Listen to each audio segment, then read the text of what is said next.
how can technology be implemented in low-income communities? Okay, so again, this is something I know that Critical Links have been looking at very, very Is carefully.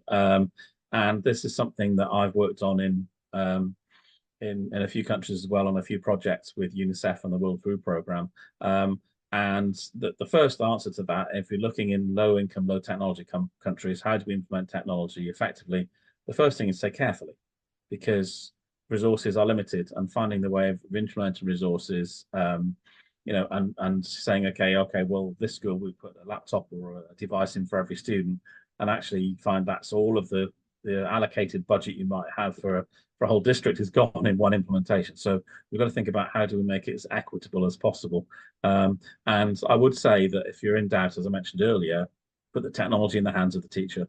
Because even if it isn't something they can share in a lesson with them, they can access high quality teaching materials, lesson plans, activities that they can use with their students offline. So that would be my recommendation, is that eh, you put the tools in the hands of the teacher first, yeah, and and then don't that enables forget them quicker. the 80/20.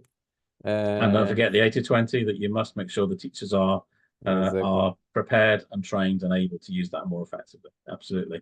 And Yeah. a lot of training for this can happen remotely as well. So project I worked on in the Western Desert in Egypt, in very, very remote communities, was that the teacher support happened online, and it was done, very, very low bandwidth, so it was easily accessible on mobile phones as well as on an internet connection, with teachers in other places. So it was teachers helping teachers remotely, and sometimes it was a simple question: how do I?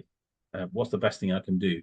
And having that remote support enabled that teacher to then feel they were part of a greater community and had that support, but also meant they could ask very specific questions about their specific situation.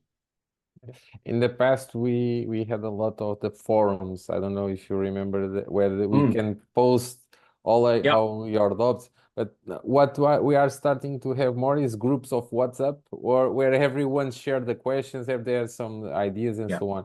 But I could also share that in terms of I believe in low income communities.